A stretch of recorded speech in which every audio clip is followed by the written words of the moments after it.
నమస్కారం. ఇవాళ అచ్చంపేట ప్రజానికానికి అందరూ కూడా నమస్కారం తెలియజేస్తా ఉన్నాను. ఈ గడ్డ మీద అనేకమైనటువంటి దేవాలయాల మీద దాడులు జరుగుతూ ఉన్న ఆ యొక్క దాడుల్ని పట్టించుకునేటువంటి ప్రభుత్వాన్ని మనం చూస్తూనే ఉన్నాం.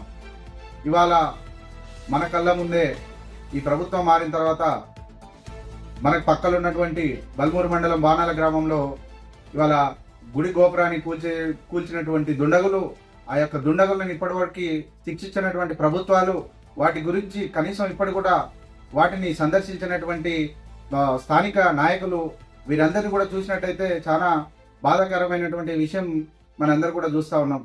ఇవాళ అదేవిధంగా గుడి గోపురాన్ని కూల్చేసినటువంటి దుండగుల్ని కనీసం వారిని శిక్షించేటువంటి పరిస్థితి లేకపోవడంతో వారు ఇవాళ మళ్ళీ యొక్క దానికి పూనుకొని ఇవాళ అక్కడ ఉన్నటువంటి విగ్రహాన్ని గణపతి విగ్రహాన్ని కూడా ఇవాళ విరగొట్టడం జరిగింది. ఇటువంటి దుర్మార్గమైనటువంటి చర్యలకు పాల్పడుతున్నటువంటి దుండగులని శిక్షించలేనటువంటి ప్రభుత్వాలు ఇక్కడ ఈ దేవాలయాల మీద జరుగుతున్నటువంటి దాడులను ఖండించలేనటువంటి స్థానిక శాసనసభ్యులు చిక్కుడు వంశకృష్ణ గారు ఉండడం, వారు వీటిపైన ఖండించకపోవడమే కాకుండా కనీసం ఇప్పటి వరకు ఆ యొక్క విరగొట్టినటువంటి గణపతి విగ్రహానికి కావచ్చు, అదేవిధంగా ఆ గుడి గోపురాన్ని ఇప్పటి వరకు కూడా సందర్శించినటువంటి దుస్థితిలో స్థానిక శాసనసభ్యులు వంశకృష్ణ గారు ఉండడం చాలా దయనీయమైనటువంటి పరిస్థితి.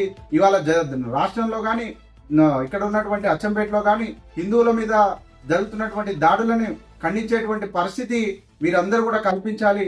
వీరు జరిగినటువంటి ఈ యొక్క దారుణమైన దుస్థితికి కారకులైనటువంటి దుండగులను ఇప్పటి వరకు కూడా శిక్షించకపోవడము, వారిపైన ఎలాంటి చట్టరీత్యా కార్యక్రమాలు తీసుకోకపోవడం కూడా మేమందరం కూడా హిందూ సమాజం నుంచి బాధ వ్యక్తం చేస్తా ఉన్నాం. అదేవిధంగా గతం నుంచి కూడా ఈ కాంగ్రెస్ ప్రభుత్వం, కాంగ్రెస్ వైఖరి, కాంగ్రెస్ నాయకుల యొక్క ఆలోచనలన్నీ కూడా హిందుత్వానికి, హిందూ ధర్మానికి హాని కలిగించే విధంగా, హిందూ ధర్మానికి వ్యతిరేకంగా నిలిచినటువంటి కాంగ్రెస్ పార్టీ కాంగ్రెస్ పార్టీ నుంచి ప్రాతినిధ్యం వహిస్తున్నటువంటి స్థానిక శాసనసభ్యులు వంశకృష్ణ గారు ఇవాళ కనీసం గుడుల వైపు చూసేటువంటి ప్రయత్నం కాదు, గతంలో జరిగినటువంటి దాడులపైన ప్రశ్నించినటువంటి ఎమ్మెల్యే గారు ఇవాళ వారు ఎమ్మెల్యేగా ఎన్నికైన తర్వాత ఈ రకంగా దాడులు జరుగుతుంటే కనీసం కూడా వారు ప్రశ్నించకపోవడం బాధాకరమైనటువంటి విషయం. వారిపైన చట్టరీత్యా కేసులు వేసి వారిని చట్టపరంగా వారిని శిక్షించాల్సిందిగా హిందూ సమాజం తరఫున మేమందరం కూడా ప్రశ్నిస్తూ, ఈ యొక్క అంశాన్ని ఏదైతే ఉందో ఈ యొక్క గుడే కాదు, గతంలో జరిగినటువంటి అన్ని దేవాలయాల ఏదైతే ఉందో వాటన్నిటిని కూడా మేము పునరుద్ధరించే విధంగా మేమందరం కూడా అడుగులేస్తాం. మా యొక్క హిందూ కార్యకర్తల మీద కానీ, హిందూ గుళ్ళ మీద కానీ, హిందూ ధర్మం మీద కానీ ఎక్కడైనా అనైతికంగా దాడులు చేసేటువంటి ప్రయత్నం చేస్తే సహించేది లేదు.